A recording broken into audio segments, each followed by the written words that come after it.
Hi, friends. This is Wendy Harrop, and welcome to the Say Yes to Yourself podcast. On the Say Yes to Yourself podcast, you'll hear stories from women just like us who are adding the practice of saying yes in their daily lives in big and small ways, and as a result, are experiencing the truth that everybody wins when you say yes to yourself. Saying yes to yourself is a graceful unfolding, an intentional becoming of the very best version of you. It is my hope that in these conversations, we are able to find our truth and be inspired and empowered to live our very best lives. I'm so excited to go on this journey with you, and I look forward to finding a bit of our own story in each other's.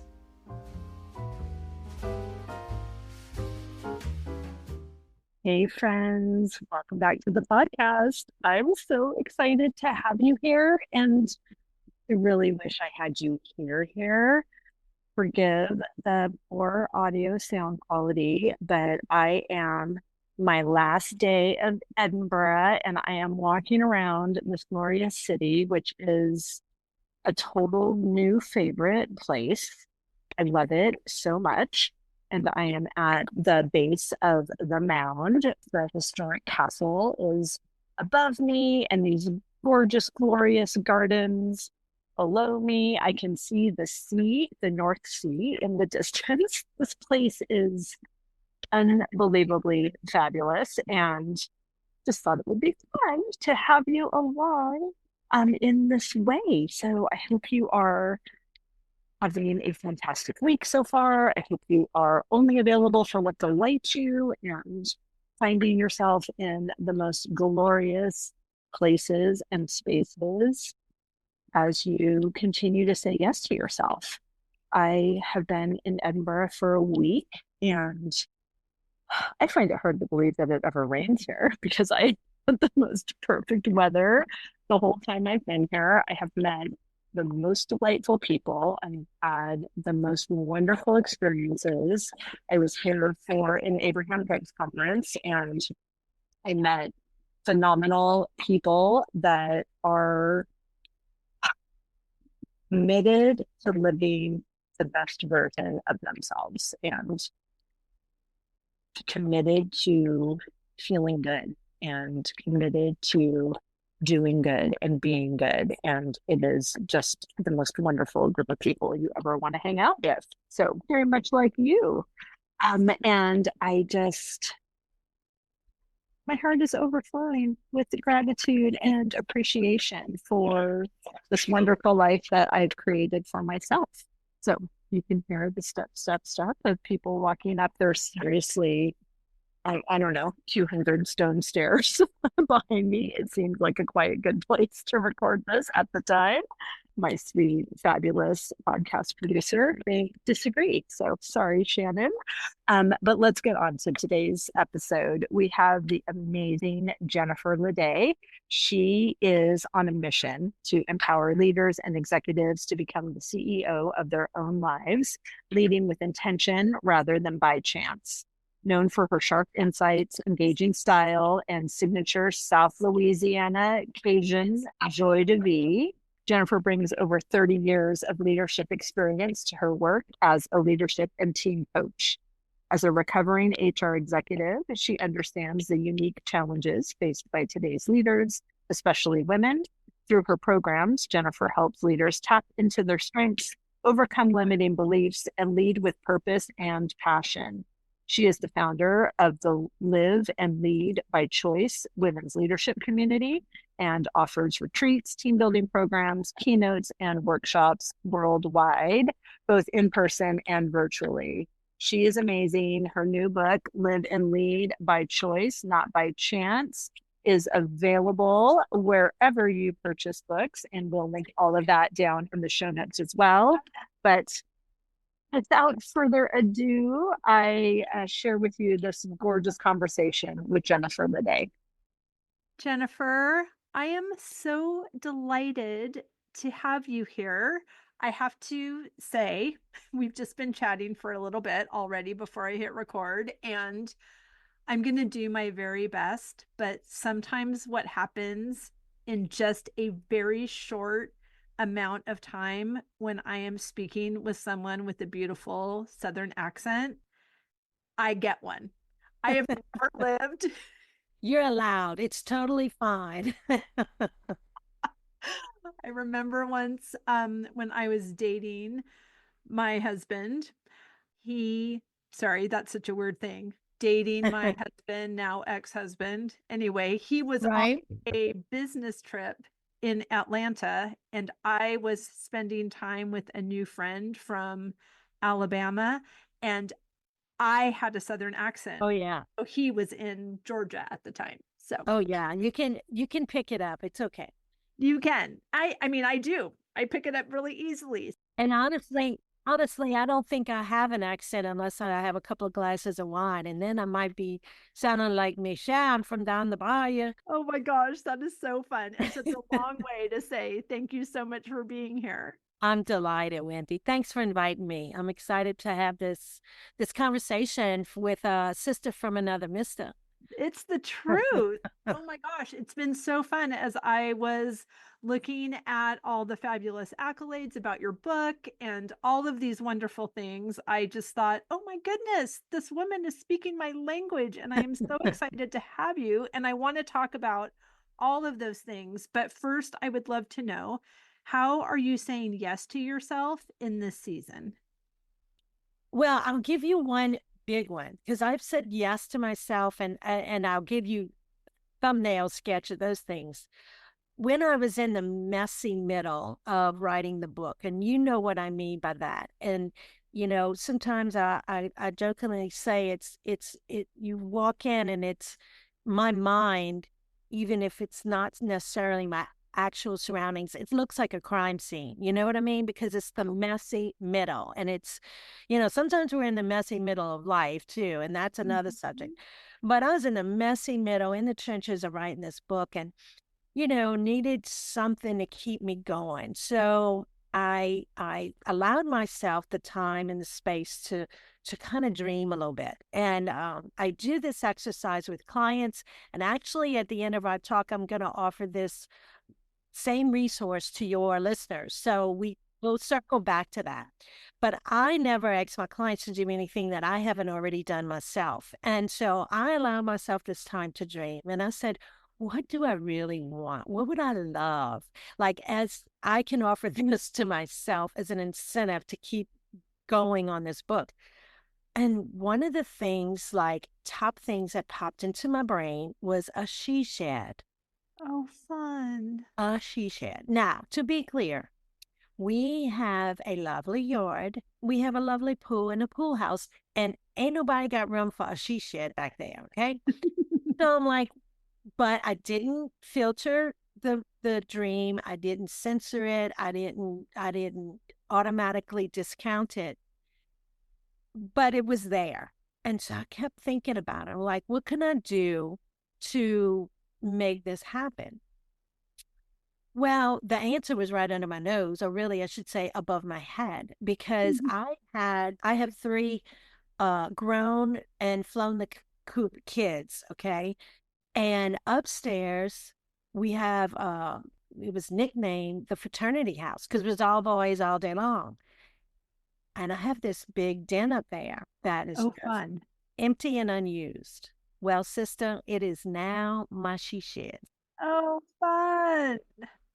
So I started embroidering and appliquing for my grands because that was another yes that I said to myself.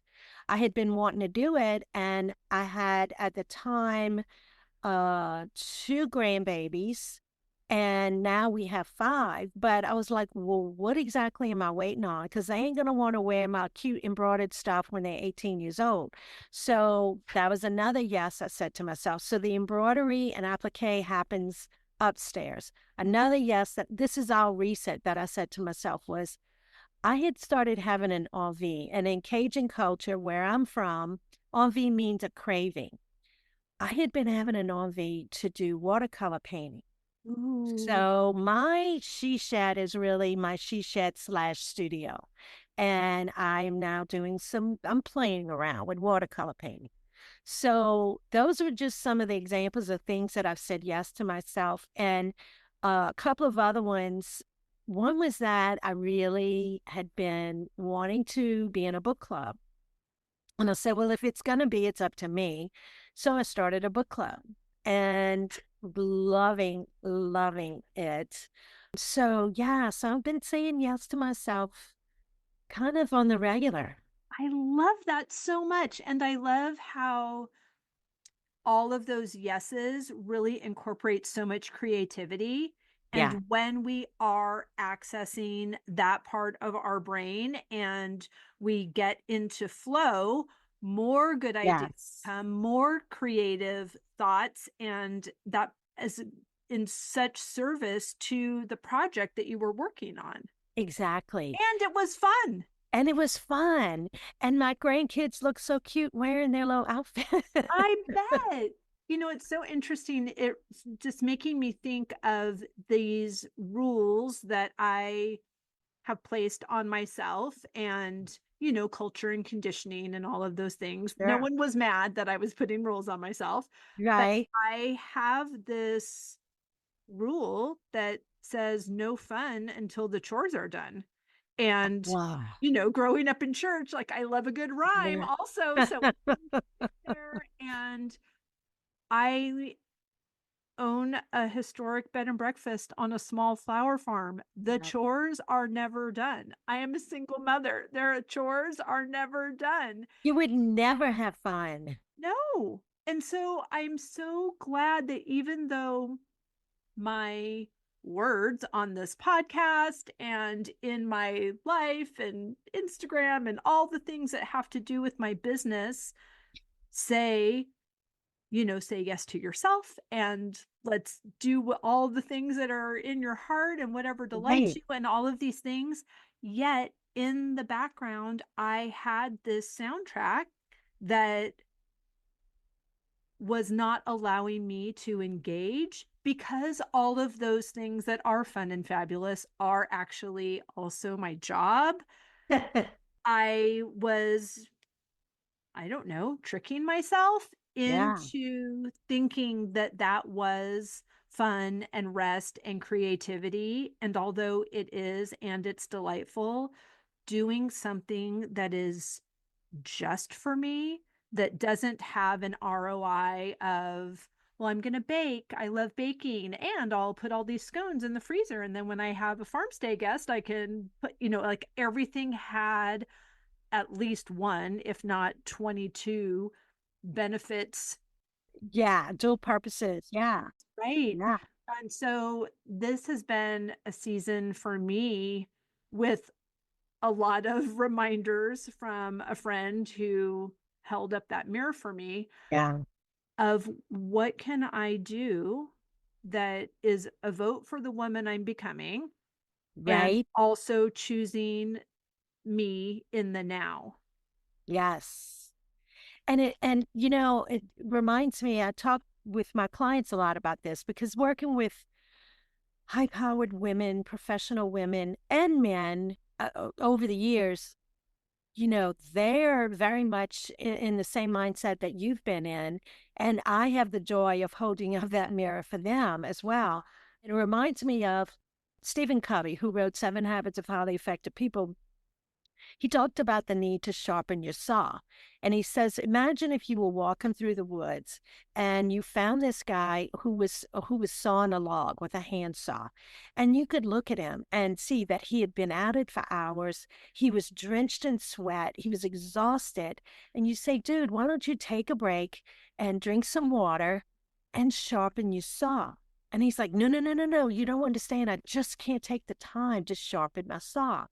When we say yes to ourselves, we are sharpening our saw because it allows us to come back refreshed, regenerated, rejuvenated, with more energy and a lot sharper. And allows us to be more efficient ultimately in the long run. But we do it not only so that we can be more efficient when we return, but also so we can just refresh our soul, if nothing else. Oh, thank you for that. I'm totally writing that down. It will be added to all my fun reminders here on my desk, but that Yes. is really That's really beautiful. And of Yeah. course, it makes so much sense, Yes. but sometimes we just can't see how. How does that make sense? I don't have any evidence of that actually working. So, Yes. are we sure? What it does is it allows our brain some space, and it allows our brain to even, you'll come up with ideas, whether it's lighten your own load, who you can delegate to. It gives you the space, the Yeah. white space. Now, this is something that I was just thinking about today, and I do a monthly newsletter, and this may be the subject of my newsletter that will go out soon. But I was thinking about the idea, the concept of untangling the spaghetti that's in my Mm. mind. You know, when you've got so much, we got so much coming at us, and at any given time, and then so many things on the to-do list that it just, and right now with me in the midst of the book and all the things that are coming along with that, it can be really easy to get bogged down and to feel like a tangled mess.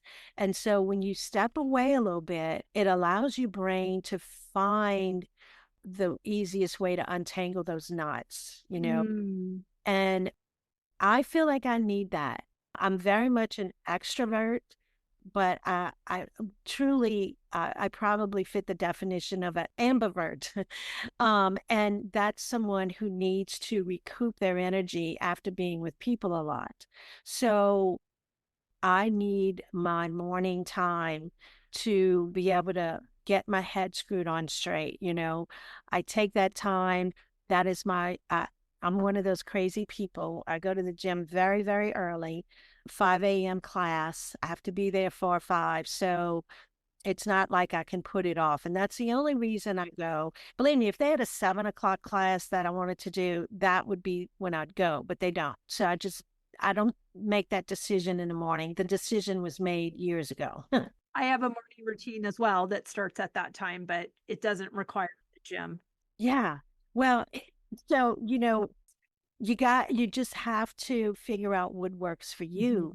Mhm. And, my morning time is my gym time, prayer time. I mean, coffee goes without saying, um, Right.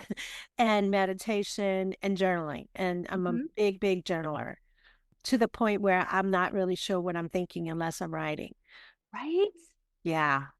How did that interact with the process of writing the book? Great question. The the journaling that I do is along the lines of Julia Cameron's The Morning Pages, Right. just kind of brain dumping and all. Although I have a little structure to mine, personally, I'm Catholic and raised Catholic. I didn't learn the Bible. And so I wanted to go back and kind of memorize scripture. And so I do one, two, three, who knows, scripture verses that fit kind of the mode of the day, whatever it might be. And then I list my gratitude, and then I just kind of brain dump. But doing all of that allows me to really be clear and focused. Mhm. And then I had an appointment on my calendar that says, "Put your ass in the chair and write." Exactly my wording. So at 8 a.m., my behind was in the chair or standing. I have a standing desk, but that's what I did. And so all of those things had to happen before I walked across the hall into my office to start writing. So, yeah, the journaling helps me to also get clarity because, again, when you have so many things to do, just dump it out on the page Right. and then kind of sort through it a little bit and say, well, you know what, this today and tomorrow are really busy, but I could do that on Friday, or I could do that over the weekend, or whatever. It just allows you time to, or the opportunity to find some space in there. Right. I used to literally be like this, like as long as it would fit in the calendar, then it was okay, like it was fine.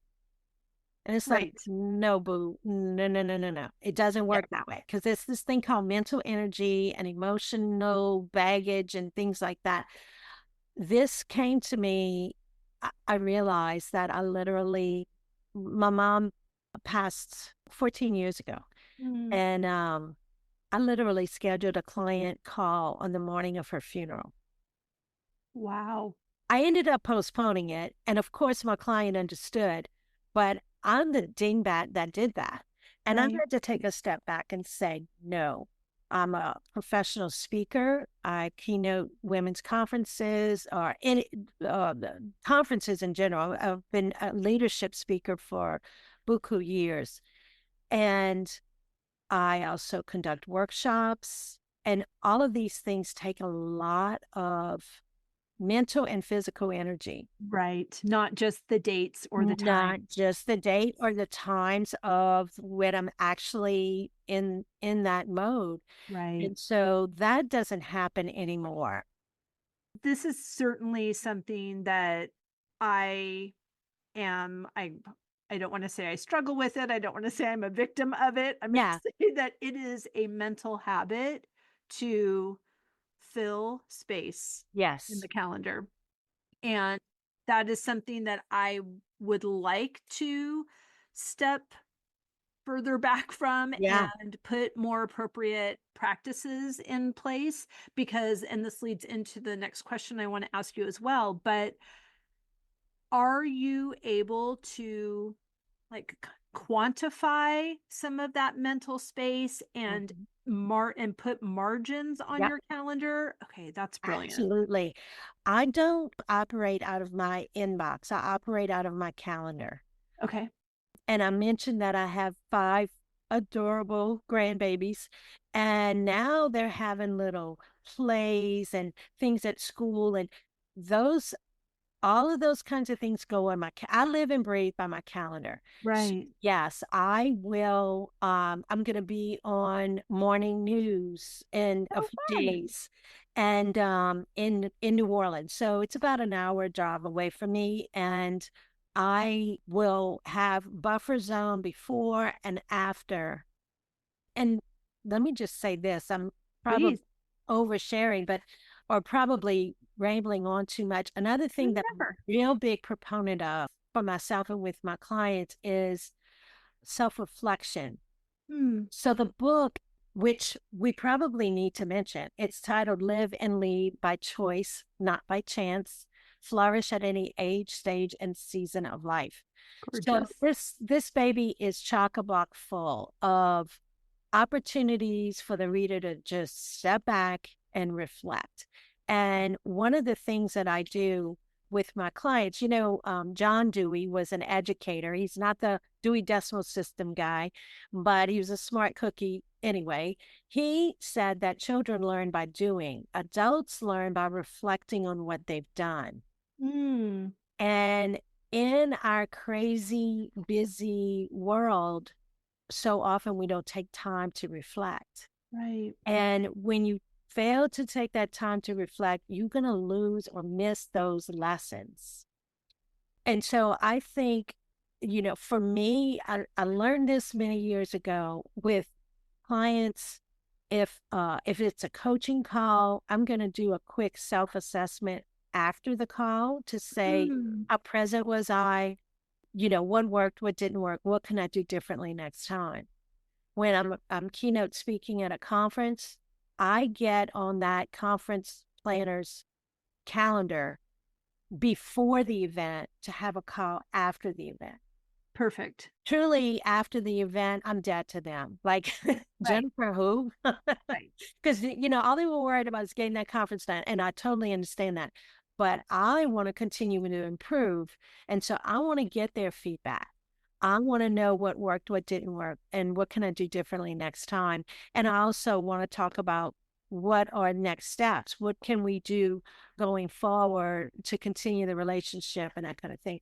So I think that the listeners, one thing that if you just get in the habit of reflecting on what you've done, regardless of what it is, meeting, interaction with your teens or your kids or your spouse or anything that you want to continue to improve, just continue to reflect on how you showed up. Right. There are 2 or 3 questions that we can just get in the habit of asking Yeah. ourselves. Those questions that I just said, what worked, what didn't work, what can I do better, differently next time? Very, very simple and basic. But it's important that you do it as soon after as possible, because you'll lose it. You'll Sure. lose what was it that, I said that I probably shouldn't have, or, those kinds of things. And what could I do differently and better next time? It's not beating yourself up for what you did. Right. It's just subjectively saying, how can I improve? And sometimes you'll say, well, I'm perfectly happy with the way I showed up, Right. And I'm sure there's some element that we can pull out that we're happy about. Yes, and that's a great point. That's why we say what worked, and we ask that question first, Right. because we want to focus on the positive, because we don't want to throw the baby out with the bathwater. Everything didn't suck about that interaction. And then what really didn't work so well, failure. We talk, people are so worried about failing. The only failure, in my opinion, is when we don't learn the lessons. Right. Life, it can be an experiment. Well, we tried this. Okay, the Thomas Edison quote, well, I just found 10,000 ways that don't work. Right. It wasn't a failure. He came up with a light bulb. Thank the Lord. Right. Right. It's all just feedback, but how we ingest it, Yes. is it going to then consume us, or are we going to continue to iterate? Exactly. That leads me to the question, and you mention in the overview of the book that you are helping leaders become the CEOs of their lives. And I love that, because I think it's so much about these things that we've been talking about, is the way that I'm, just using myself as an example. So the way that I'm using my time as an entrepreneur, I can have the mindset of a solopreneur who's the only one who is doing everything, and there's more to do than there is day, and I'm Sure. running, Yeah. which, that's how I spent a lot of the early years of my business. But to be able to transition, which is a mindset transition first, to I am not a solopreneur. I am the CEO Yep. of my growing empire. Yes. You guys all got in on the ground floor. I love it. But it helps me to approach my day, my calendar, my bookkeeping, all of those things differently. Instead of being an avoidant princess, I can think about where my business is going and where I want it to go, and what that means, and what kind of courageous, inspired action is required from me in this moment, and what courageous patience is required of me in this moment. Yes. And the thing is, this book was born out of a lot of conversations with a lot of women. And it also it's a little bit like I'm scratching my own itch. This was the book that I would have loved to have had. And when I went down this path, my early career experiences, it was like, okay, I know what I don't want to do, Right. but I still don't know what I do want to do. And so it took me down this path. And I always say research is really me search, because I'm doing this because I want the answers. And I approach the book and my coaching clients and the work that I do as I'm not a guru. I am not necessarily an expert. It's just that and I don't necessarily have all the answers. It's just that I've asked some of the same questions that you have. Sure. And the red thread really running through my whole life is that I've always been one that if I picked up some good nuggets and ideas, then I want to turn around and share it with other people. That's it. It's not like I'm just so far above or ahead of anybody else. Maybe I'm just, I've been at it longer. I don't know. But the main thing was that I wanted to give people an opportunity to realize that we have a lot more agency in our life than we realize. Right. And where you mentioned it earlier, the conditioning that we were brought up with. And I work with my clients to help them to see where they have a lot more choice and agency than they think. But it really, so many people said, well, I gotta do X, Y, and Z. And how many people approach their work? Well, I gotta. And what if we just flip that and said, I get to? Mm-hmm. It's an attitude of gratitude. Most of us, if you're listening to this podcast, I'm pretty sure you are richly blessed. Okay. Let's just be real. And so we need to acknowledge that. And we need to acknowledge that the main restrictions and the main boxes that we're in are because we're doing it to ourselves. Right. And we have to find our voice and find a way to say what could be a different choice in that situation. What kind of practices can you give us if someone is feeling, I know that your book talks a lot about identifying limiting beliefs and then moving through them, but I know so many of us just think, well, if this other person would act differently, then I would be happy. So we really know, all the work that we're doing on ourselves, we know that we cannot control somebody else's behavior. And we also can't wait for somebody else to read the same books we're reading and hear the same Right. we're hearing and do the things we need them to do. It's all an inside job. So what kind of practices can you suggest for us if we are wanting to understand this agency Yeah. and then do something about it? Yes. Well, great question, because the book actually is written with a gardening theme. So you'll appreciate that, I Wendy. do.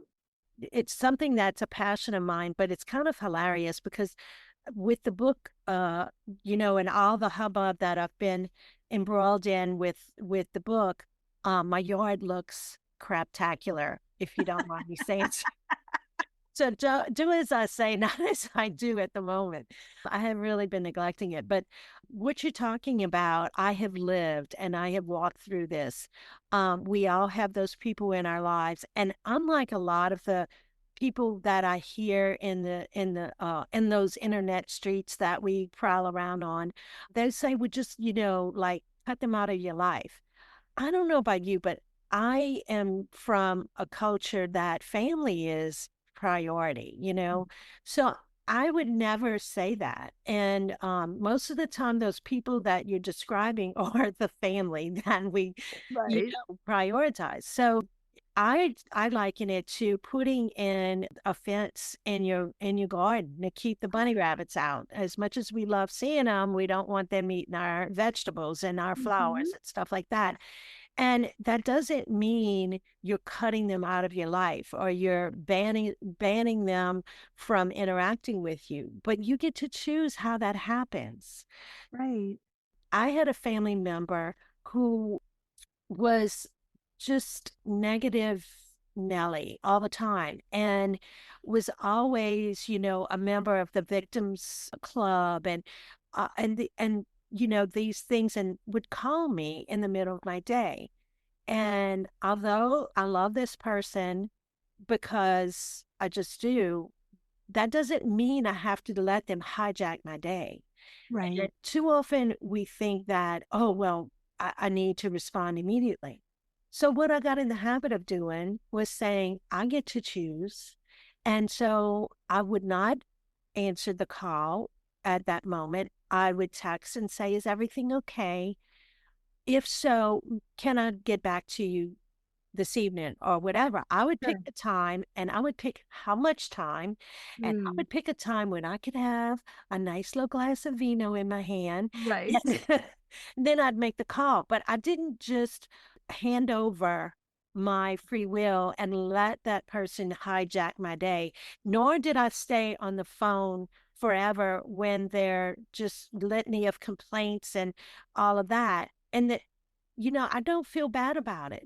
No, you shouldn't. I gave the ear that was needed at the moment, but prior to coming to this epiphany about how I was going to handle it, what would happen is, and maybe you can relate to this, I would answer the call.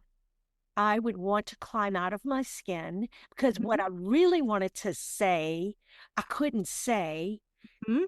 which was that you're not a victim. You have choice. You put yourself, your decisions put you where you are, et cetera, et cetera. So my blood pressure would spike because I'm biting my tongue till it's bleeding. I would be so ticked off for 2 hours after the call. I would go and cram any junk food in the house into my face. Mhm. It was just not a good situation. So putting those healthy boundaries is something where you're saying yes to yourself. You don't owe it to anybody to turn over your mental health to them. Right. Right. Right. Yeah. Right.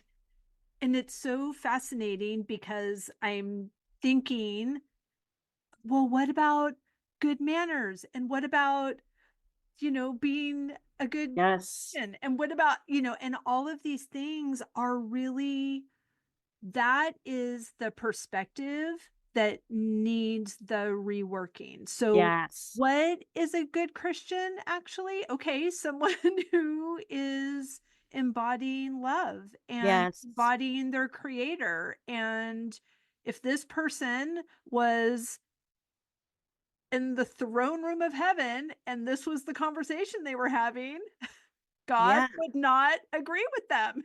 Right. Like, your And inner and being is not gonna go there with you. That's why you feel so yucky inside your body, is because it is the opposite of yeah, what your inner being desires. There's no exactly. vibrational match there.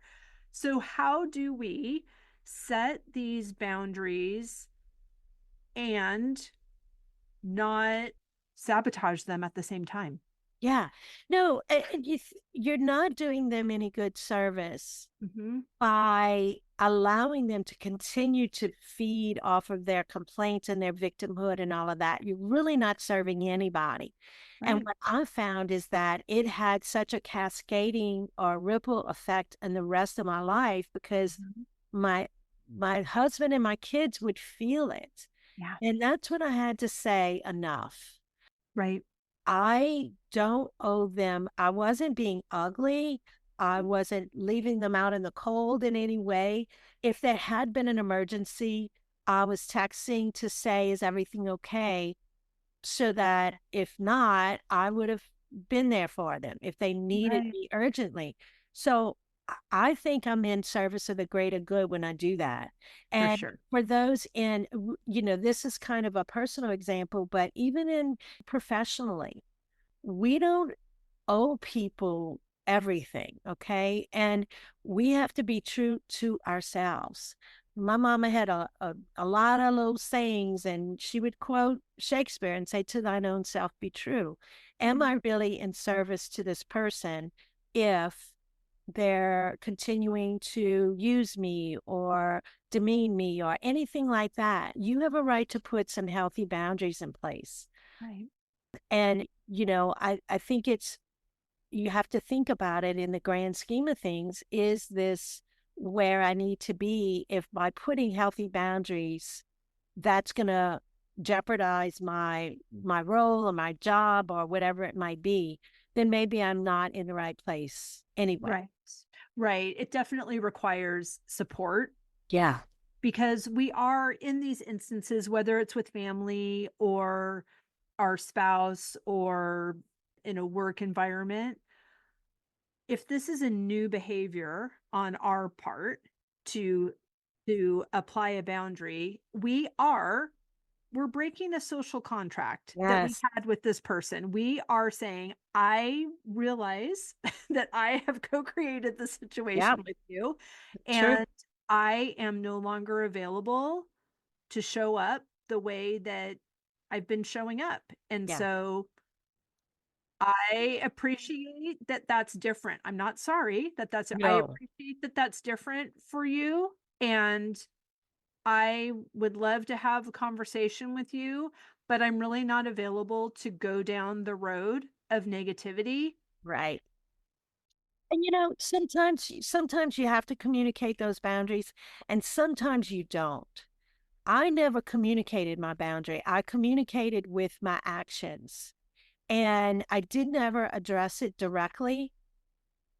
I didn't need to have that conversation because we train people how to treat us. That is absolutely right. And look, in working with corporate or organizations and leadership teams, I always tell them when it comes to culture, you've got what you've got because you've either created it or you've condoned it.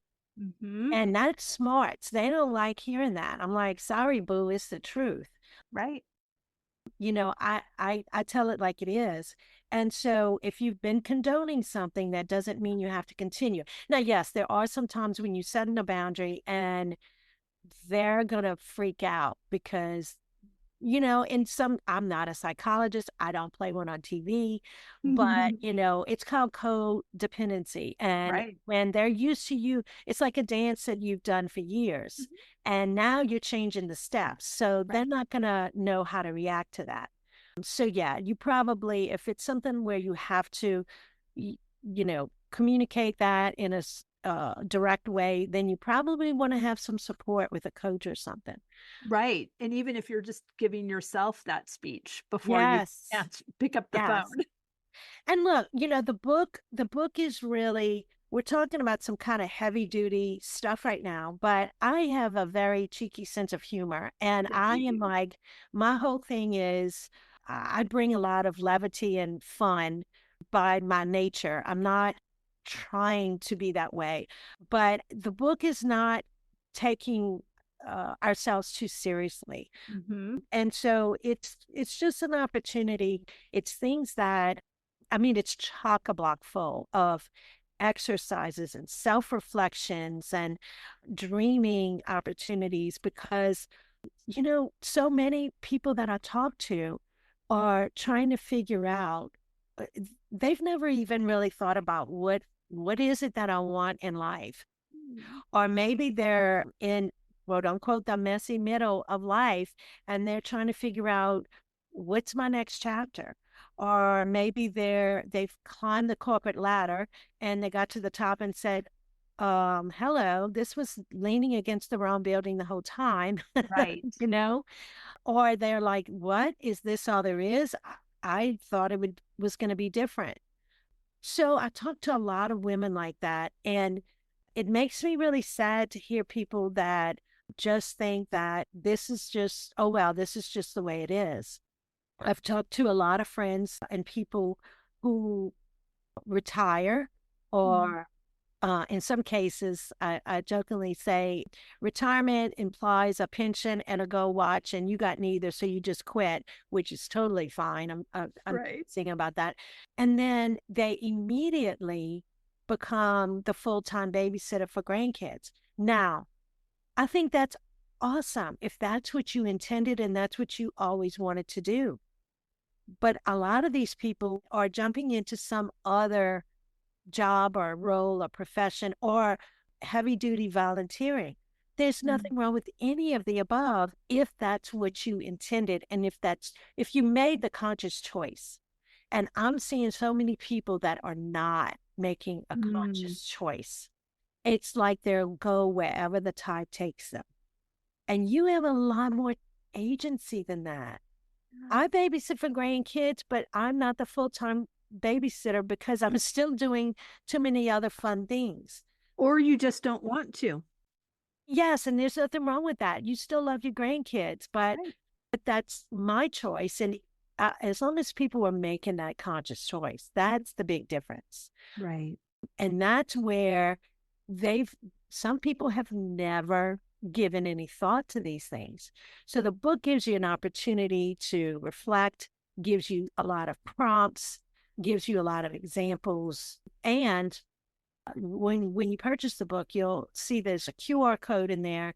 And I've got additional online resources available for people who purchase the book. So I'm pretty darn proud of it. You should be. Thank you. It took a lot of life happened in the middle of all this.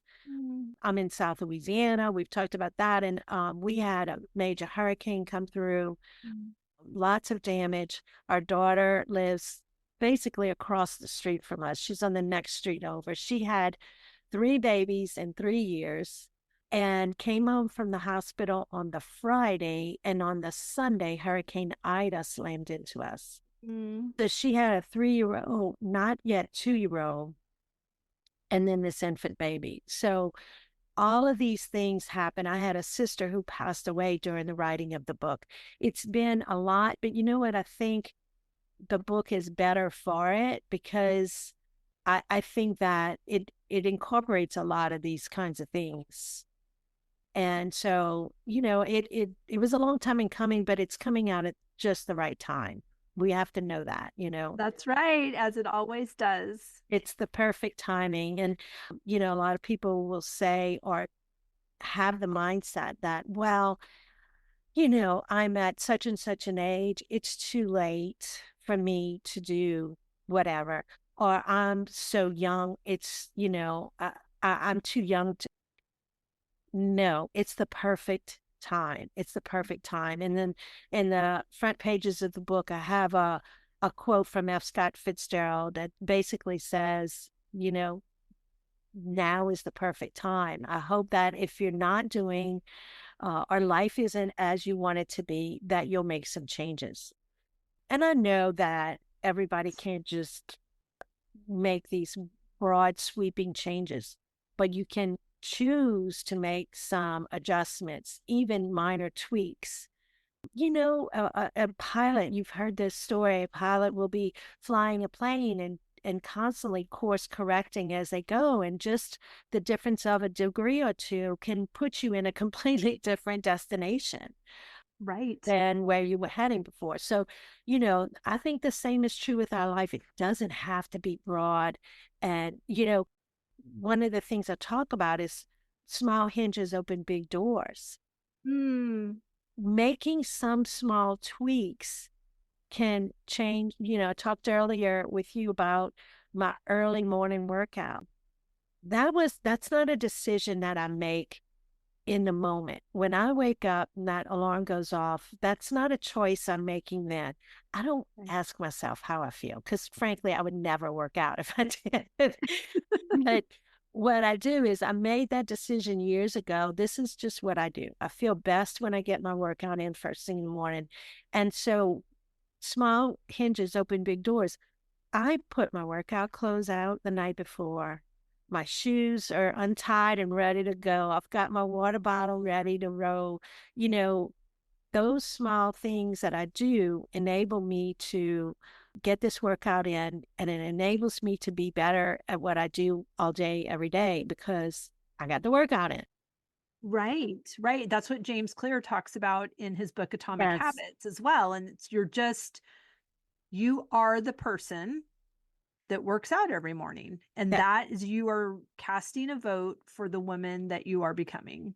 And I love that he talks about you make it part of your identity, like you just said. Right. It's not, oh my gosh, it's 4:45 and I hardly slept. No, I am the woman who is committed to her morning routine. Yeah. And I never regret getting out of bed and going to my desk with my cup of coffee and journaling and praying and meditating and reading. I never regret it. No, never. And it's like, it's just who you are. It's just becomes who you are. But you can make those changes. Like he said, don't say, I don't smoke. Say, I am a non-smoker. Right.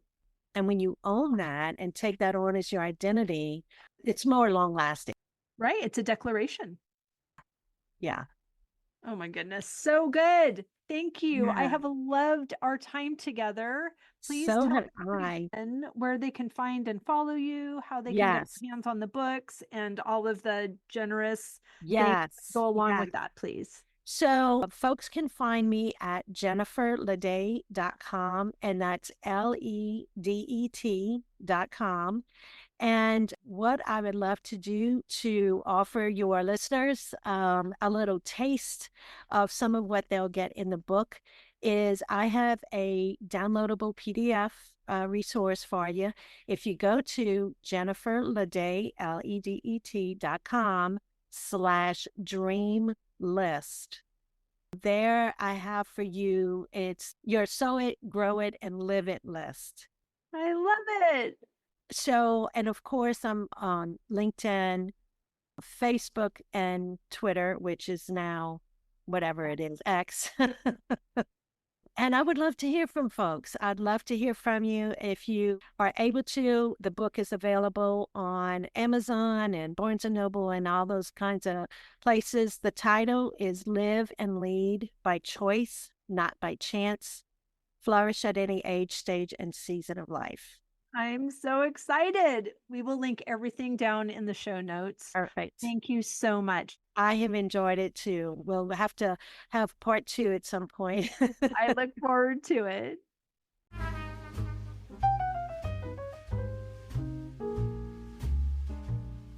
I hope you enjoyed that conversation as much as I did. As always, any links or notes mentioned can be found at phineaswrighthouse.com in the podcast section of our site or in the show notes below. And if you haven't connected with me personally, come find me on Instagram at Phineas Wrighthouse and let me know you listened to this episode. I'd love to get to know you. Thank you for sharing this time with me. I know your days are full, and I'm really grateful that you chose to spend some of your precious time right here. Be sure to subscribe to the podcast so you don't miss any of these delightful conversations. I'll see you next week.